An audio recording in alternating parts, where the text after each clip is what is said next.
പത്തനംതിട്ടയിൽ 13 വയസ്സുകാരിയെ പീഡിപ്പിച്ചു എന്നൊരു വാർത്തയും അതിൽ സഹപാഠികളാണ് പീഡിപ്പിച്ചത്. അപ്പോൾ ആ ഒരു കേസ് നമ്മൾ കേട്ടതാണ്. അപ്പോൾ അതിൽ വരുന്ന ഒരു കാര്യം എന്ന് പറയുന്നത് വ്യാജ വാർത്തയാണ്. അങ്ങനെ ഒരു ആ കേസ് വ്യാജമാണ്. ആ കുട്ടി അങ്ങനെയൊന്നും ചെയ്തിട്ടില്ല. അതിൻ്റെ ഒരു മൂല കാരണം എന്ന് പറയുന്നത് തന്നെ പ്രണയിച്ചില്ല.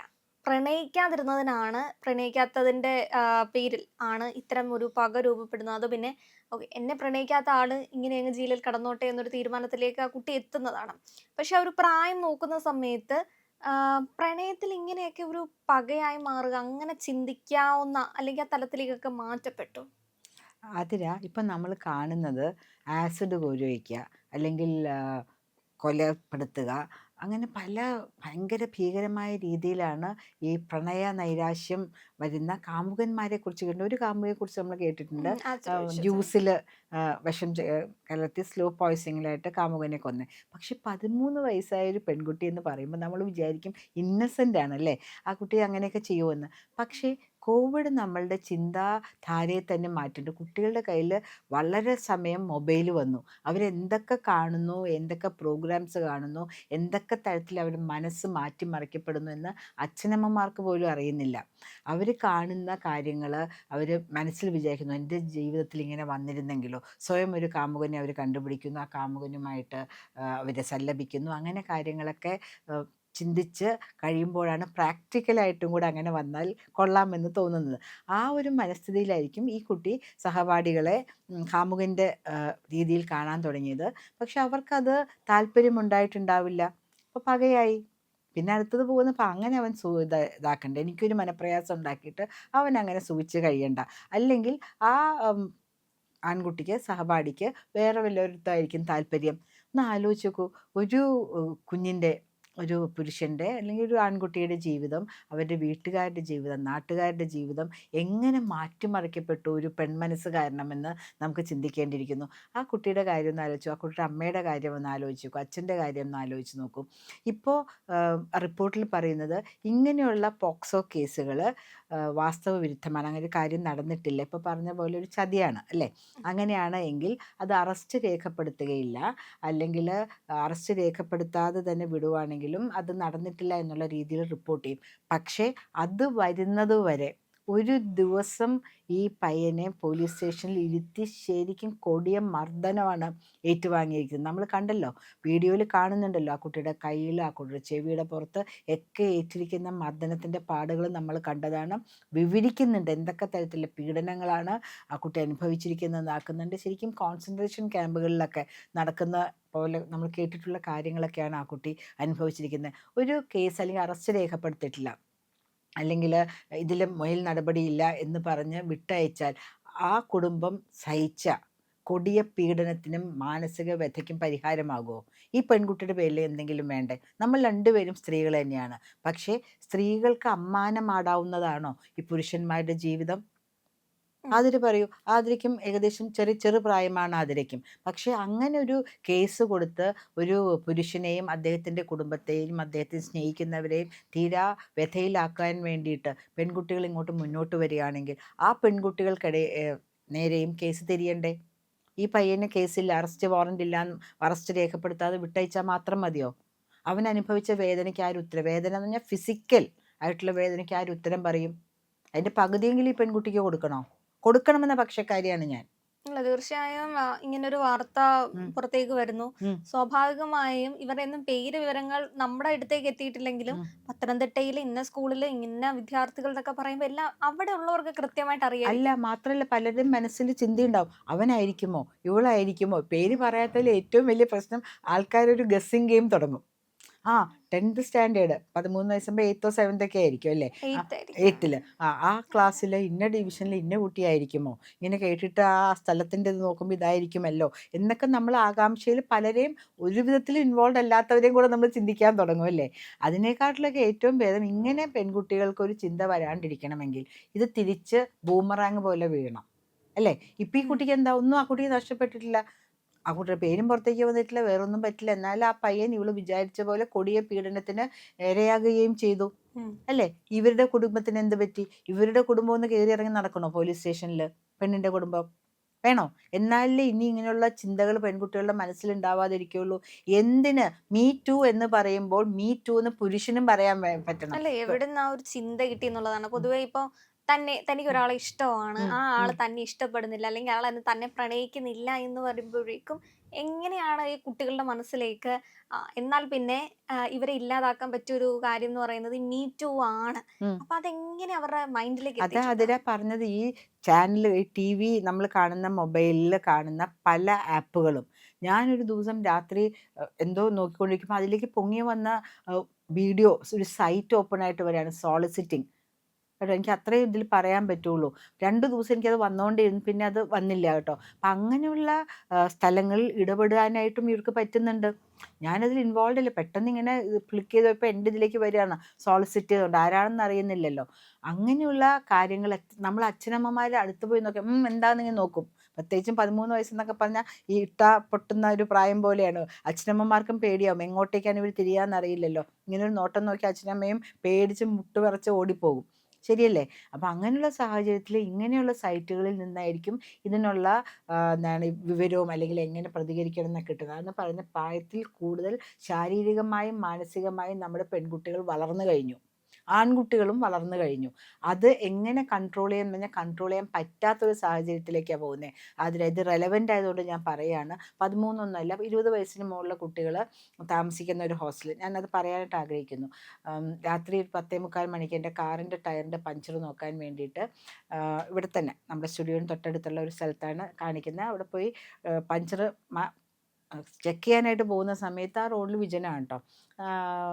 എവിടെയാണെന്ന് പറഞ്ഞാൽ സൗത്ത് റെയിൽവേ സ്റ്റേഷൻ്റെ പരിസരത്ത് സാധാരണഗതിയിൽ വിജനമാണ്. രാവിലെയൊക്കെ പോകുമ്പോൾ ആരുമില്ല. രാത്രി ഞാൻ പോകുന്ന സമയത്ത് കുറേ ആൺകുട്ടികളും പെൺകുട്ടികളും അവിടെ ഇറങ്ങി നിൽക്കുന്നു. അവിടെ ഒരു ഹോസ്റ്റലും ഉണ്ട് കേട്ടോ.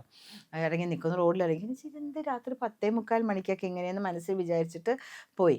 തിരിച്ചു വരുമ്പോൾ ഒരു പോലീസ് ജീപ്പ് അവിടെ പാർക്ക്ഡാണ്.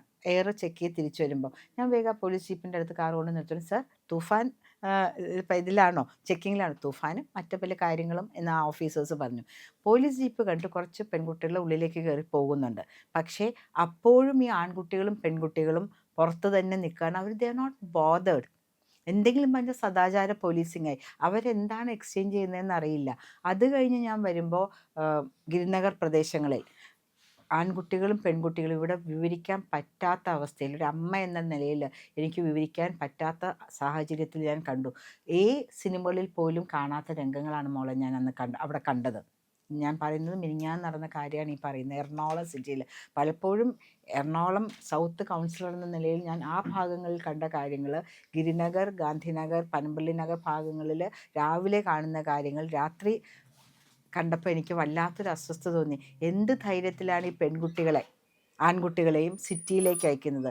കാരണം പെൺകുട്ടികൾക്കാണ് ബുദ്ധിമുട്ടുകൾ ഉണ്ടാകുക. 3ഉം 4ഉം അബോർഷനുകൾ ഒരു കൊല്ലം നടത്തുന്ന ആ ചെറിയ കിളുന്ത് ശരീരം പിന്നെ എങ്ങനെ അമ്മയാവേണ്ട കാര്യം പോട്ടെ, എങ്ങനെ ജീവിതത്തിൽ മുന്നോട്ട് പോകും?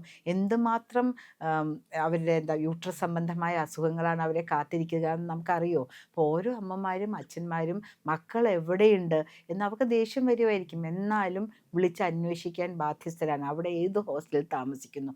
ഇവിടെയുള്ളത് പലതും ജെൻഡർ തുല്യമായിട്ടുള്ള ഹോസ്റ്റലുകളൊക്കെയാണ്. ആൺകുട്ടികൾക്കും പെൺകുട്ടികൾക്കും ഒരേ മുറിയിൽ താമസിക്കാം, ഒരേ ഫ്ലാറ്റിൽ താമസിക്കാം. ഇപ്പോൾ പത്തനംതിട്ടയിലെ 13കാരിയുടെ കാര്യത്തിലേക്ക് വരികയാണെങ്കിൽ ആ കുട്ടിയും ഇങ്ങനെയൊക്കെ കാണുന്നുണ്ടാവും. ആ കുട്ടിയും വിചാരിക്കുന്നുണ്ടാവും ഇങ്ങനെയുള്ള ഒരു സുഖങ്ങൾ എനിക്കും കിട്ടണമെന്ന്. അപ്പോൾ ഒരു പയ്യൻ്റെ അടുത്ത് ആ കുട്ടിക്ക് ഇതൊരു ആഗ്രഹം തോന്നിയിട്ടുണ്ടാവും. അല്ലേ ഇത്തരം കാര്യങ്ങൾ എന്നൊക്കെ പറയുന്നത് ഒരു പരിധി വരെ ഓരോരുത്തരുടെ വ്യക്തി സ്വാതന്ത്ര്യമാണ്. പക്ഷെ അത് കടന്നു കഴിഞ്ഞതിന് ശേഷം പിന്നീട് ഒരു വൈരാഗ്യം തോന്നുന്നു. വൈരാഗ്യം തോന്നുന്ന സമയത്ത് എങ്ങനെയെങ്കിലും അവരുടെ ജീവിതം ഇല്ലാതാക്കണം. അത് ആ തന്നെയാണ് പറയുന്ന മോളെ. ഈ സൈറ്റുകളിൽ അല്ലെങ്കിൽ ഇവിടെ കാണുന്ന കാര്യങ്ങൾ ഓരോന്നും പ്രതികാരം ഉണ്ടാക്കുന്നതാണ് കുട്ടികളിൽ.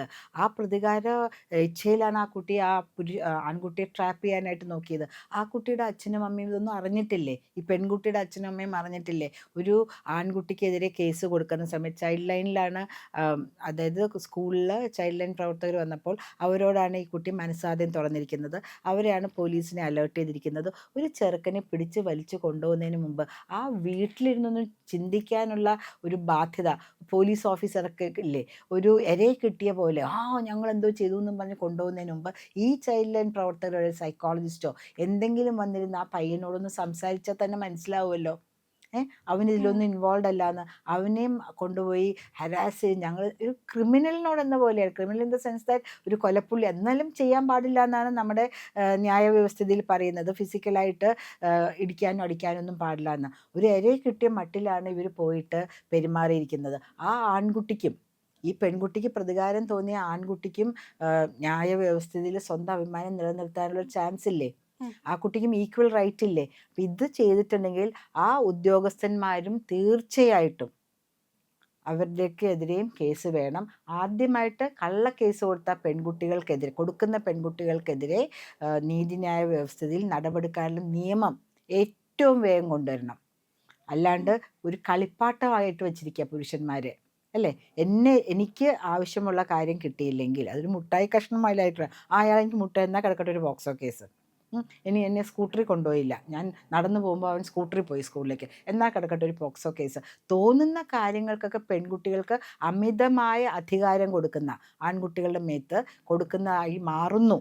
അല്ല, പിന്നെ ഇതിന്റെ ഒരു പ്രത്യേകത എന്ന് പറയുന്നത് ഈ കേസുകളൊക്കെ ഇപ്പോ നമ്മളെ പിടിച്ചോ ജയിലിലിട്ടോ എന്നതിന് അപ്പുറത്തേക്കും നമ്മുടെ ഒരു ബ്ലാക്ക് മാർക്കായിട്ട് ഇവനെതിരെ ഇത് വന്നിട്ടുണ്ടല്ലോ. എക്സാക്ട്ലി. ആ പയ്യനിന് എന്ത് ഇതിലാണ് സ്കൂളിൽ പോയിട്ട് ആൾക്കാരെ അഭിമുഖീകരിക്കുക, അവനൊരു ടെൻഷനായിരിക്കും, പെൺകുട്ടികളോട് ടെൻഷനായിരിക്കും. അല്ലെങ്കിൽ ആ പയ്യനും ഒരു മാനസിക വിഭ്രാന്തിയുടെ പുറത്ത് ഈ കുട്ടിയോട് ദേഷ്യം തോന്നി നമുക്ക് കുറ്റം പറയാൻ പറ്റുമോ? അവിടെ പോയി ജയിലിൽ പോയി കിടക്കുമ്പോഴേ നമ്മൾ അറിയുന്നുള്ളൂ. ജയിലിലല്ല, പോലീസ് ലോക്കപ്പ് എന്നാണ് പറയുക. ആ ലോക്കപ്പിൽ പോയിട്ട് ഒരു പ്രാവശ്യം ഞാൻ ഇവിടുത്തെ സിറ്റി തന്നെയുള്ള പോലീസ് സ്റ്റേഷനിൽ പോയപ്പോൾ മുഴുവൻ രക്തമാണ്.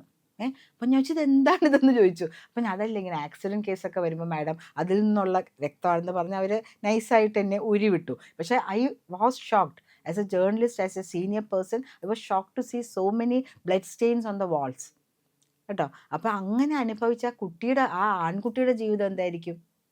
ഇതൊക്കെ നമ്മൾ കൺസിഡർ ചെയ്യണം. പ്രിയപ്പെട്ട പൊന്നുമക്കളെ, പ്രിയപ്പെട്ട മാതാപിതാക്കളെ, പറയാനുള്ളത് നിങ്ങളുടെ ജീവിതം നിങ്ങളുടേതാണ്. അത് മറ്റൊരാൾ കടന്നു വരാതിരിക്കാൻ നിങ്ങൾ സമ്മതിക്കരുത്. അങ്ങനെ ആരോടെങ്കിലും നിങ്ങൾക്ക് സ്നേഹമോ പ്രേമമോ വേറെ എന്തെങ്കിലും കാമമോ ഒക്കെ തോന്നുകയാണെങ്കിൽ ആ പയ്യന് അതിൽ സന്തോഷമില്ല, അതിന് താല്പര്യമില്ലെങ്കിൽ വിട്ടുകളയൂ. He is not the last person on earth. There are other boys also who will like you, അല്ലേ? നിങ്ങളെ ഇഷ്ടപ്പെടുന്ന വേറെയും ആൾക്കാരുണ്ട്. അവൻ തന്നെ എന്നെ സ്നേഹിക്കണം പ്രേമിക്കണം എന്ന് പറയേണ്ട ആവശ്യമില്ലല്ലോ. അപ്പം ഇനി ഇങ്ങനൊരു കേസ് ഉണ്ടാവാതിരിക്കട്ടെ. അതോടൊപ്പം തന്നെ കേന്ദ്ര സർക്കാർ ചെയ്യേണ്ടത് ഈ അനാവശ്യമായിട്ട് വെറുതെ ഉണ്ടാക്കുന്ന പോക്സോ കേസുകളിൽ പ്രതിയായിട്ട് വരുന്ന ആൾക്കാർക്ക് ഇപ്പോൾ ഇതുണ്ട്, വാദിക്കും. അത് അനാവശ്യമായ കേസാണ്, ഉണ്ടാക്കിയ കേസാണെങ്കിൽ വാദിക്കെതിരെയും ശക്തമായ നിയമ നടപടികൾ ഉണ്ടാക്കേണ്ട പോലെ നിയമങ്ങൾ പുതുതായി കൊണ്ടുവരണം.